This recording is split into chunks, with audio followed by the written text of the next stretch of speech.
సత్యరంజన్ చెప్పారు. దీనికి ఎలాంటి నేపథ్యం ఉంది, ఎలాంటి నేపథ్యంలో మన సాహిత్యం వచ్చిందనేది శర్మ గారు చెప్పారు. 91 కన్నా ముందే ప్రపంచీకరణ విధానాలు మనకి ప్రవేశించి పరిచయమై ఇక్కడ మొత్తం ఆక్రమించడానికి ముందే మనకి అస్తిత్వవాదకు సంబంధించిన రూపాలు సాహిత్యంలో ప్రత్యేకించి వచ్చేసి 80 నాటికే ఇందాక శర్మ గారు చెప్పారు, ఒక సమైక్యంగా ఉన్నప్పుడు కుండ ద్వారా మనం నీళ్లు తెచ్చుకోవచ్చు, దేనికైనా ప్రయోజనం ఉపయోగించుకోవచ్చు. దాన్ని చెదకొడితే ముక్కలు అయిపోయిన తర్వాత దేని సమస్య దాన్ని పరిష్కరించుకోవచ్చు.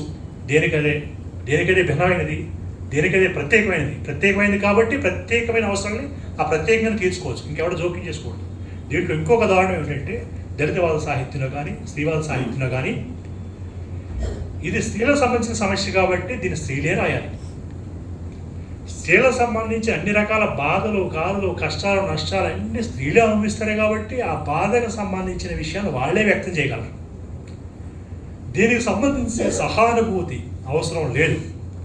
ఇంకో విషయం ఏంటంటే ఈ మొత్తం కష్టాలకి, నష్టాలకి, బాధలకి అన్నిటికీ కారణం మగవాళ్ళు కాబట్టి మగవాళ్ళు దీంట్లో జోక్యం చేసుకోవాల్సిన అవసరం లేదు, ఈ సాహిత్యానికి సహకరించాల్సిన అవసరం లేదు అనేది స్త్రీవాద సాహిత్యానికి ఒక ప్రధానమైన కేంద్రంగా నడిచింది. అప్పుడు మనం చెప్పాం ఈ సమాజంలో ఉండే సమస్యలకి కారణం పాలన. ఆర్థిక సమస్యని దాన్ని మనం ఆ పునాదికి సంబంధించిన ప్రయత్నం చేస్తే సమస్య పరిష్కారం అవుతాయి. అదే సందర్భంలో ఇక్కడ కూడా సమస్య, ఇది మిత్ర వైవిధ్యమే తప్ప శత్రు వైవిధ్యం కాదు. ఆ కారణమే శత్రుస్పర్శ అని ఒక కవయిత్రి ఒక కవిత రాశారు, ఒక సంపుటి తీసుకొచ్చింది. శత్రుస్పర్శ అంటే ఒక మగవాడి స్పర్శ, శత్రుస్పర్శ అనే అర్థంతో ఆ కవిత ఉంటుంది. ఇది కొండేపూడి నూర్మల గారి, నేను చేరిన కొత్తలోనే 96లో విశాఖపట్నం గ్రంథాలయంలో దీని ఆవిష్కరణ సభ జరిగింది, అందుకని బాగా గుర్తున్నాను. శత్రుస్పర్శ కవిత సంపుటి.